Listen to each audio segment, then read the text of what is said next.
Fala galera, sou o Renato, Sacada de Anestesia, estou aqui para mais uma sacada para vocês. Hoje eu vou falar um pouquinho sobre Patient Blood Management, ou manejo sanguíneo perioperatório, tá?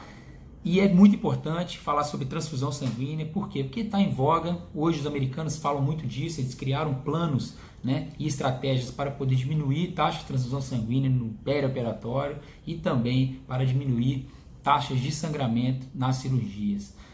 Os americanos vêm com uma proposta aí já de diminuir essas taxas transfusionais de concentrados de hemácia, principalmente, né? Há pouco tempo atrás, até 8 anos atrás, os americanos transfundiam em média 13 milhões de bolsas de sangue de concentrados de hemácia por ano, e agora recentemente divulgaram novos dados de que essa taxa de transfusão caiu para 11 milhões anual. Então, o que acontece? Por que eles estão fazendo isso? Porque eles perceberam que aumenta a mortalidade, aumenta a morbidade dos pacientes, essas taxas de transfusão sanguínea exacerbadas, ou seja, aumento de taxa de transfusão sanguínea, você transfundir mais os pacientes sem necessidade, aumenta a morbidade, mortalidade, aumenta a imunossupressão, chance de infecção, apesar de ser mais rara, complicações relacionadas à transfusão, que são mais comuns que a gente imagina, né? Até eu coloquei no Instagram um tempo atrás desse, que é mais fácil a cada uma transfusão você provocar um trale no paciente do que esse paciente ter um acidente de carro em um ano, ou de um raio cair na cabeça desse paciente. Ou seja, é mais fácil ter complicações relacionadas à transfusão, como overload, que é a hipervolemia relacionada, e falência ventricular relacionada à hipertransfusão.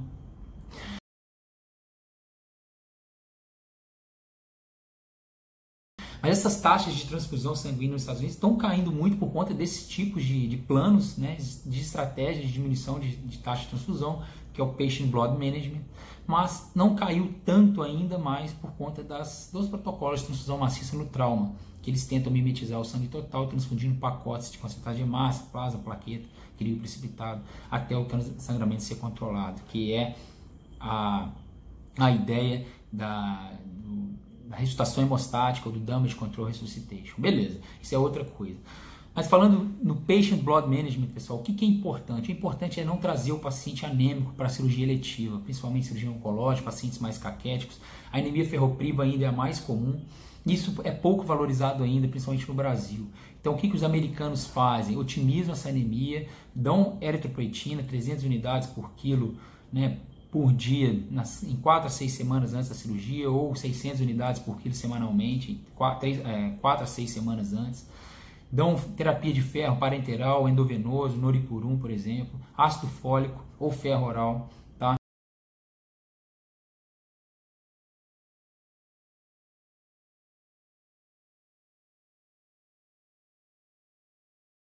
Isso diminui, ou seja, trata a anemia desses pacientes. Os pacientes chegam com hemoglobina mais alta, 11, 12, 13, com uma oferta de oxigênio melhor.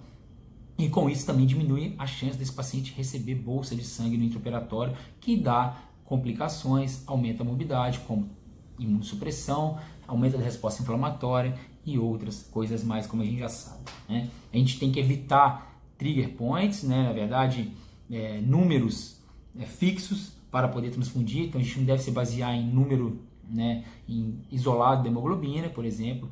Se o paciente estiver com abaixo de 8 de hemoglobina, vamos transfundir, não é isso. Existe hoje também o point of care da transfusional, que é o uso da tromboelastometria para a gente poder guiar a transfusão sanguínea desses pacientes, baseado em metas. Então isso é muito importante também, usar a tromboelastometria para guiar a terapia transfusional, junto com outros exames, como a gasometria, né, perioperatório, para a gente ver a taxa metabólica desses pacientes, para a gente ver como está a microperfusão desses pacientes, se o lactato está aumentado, se a saturação venosa está baixa, se esse paciente está consumindo muito oxigênio na periferia, se esse oxigênio está chegando na periferia ou não. Então o DO2, o VO2 desses pacientes, é muito importante a gente avaliar o paciente como um todo para poder fazer a transfusão sanguínea e não se basear somente num dado isolado como a hemoglobina atual desses pacientes, né?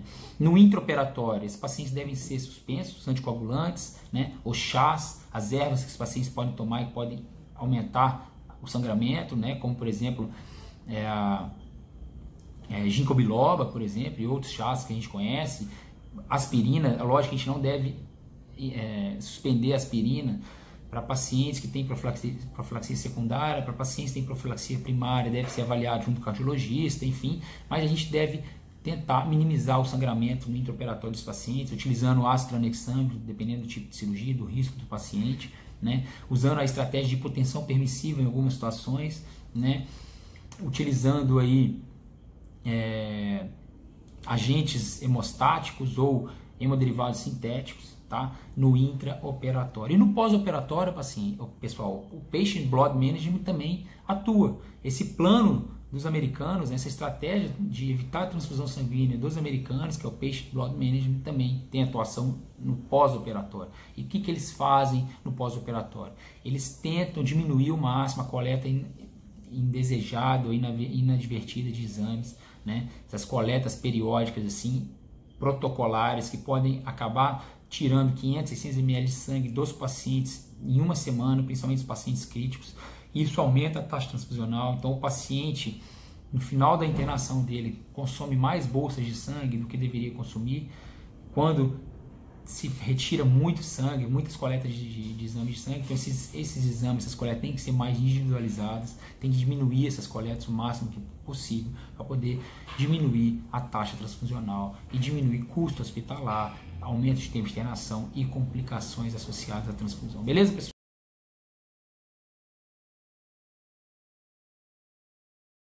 Então é isso, o Patient Blood Management tem uma estratégia global que envolve todo o período perioperatório para diminuir aí taxa de transfusão e diminuir sangramento no intraoperatório. Então fiquem ligados nisso, pessoal, fiquem atentos nisso, tá? Para vocês poderem aí otimizar a estratégia anestésica de vocês e poderem atuar aí no pré-operatório, no intraoperatório e no pós-operatório, beleza? Então fique com Deus, espero que tenham gostado, se curtiu dê um like, compartilhe, siga o canal Sacade Anestesia, que todo dia vamos tentar fazer vídeo para vocês. Um grande abraço, fique com Deus e até mais.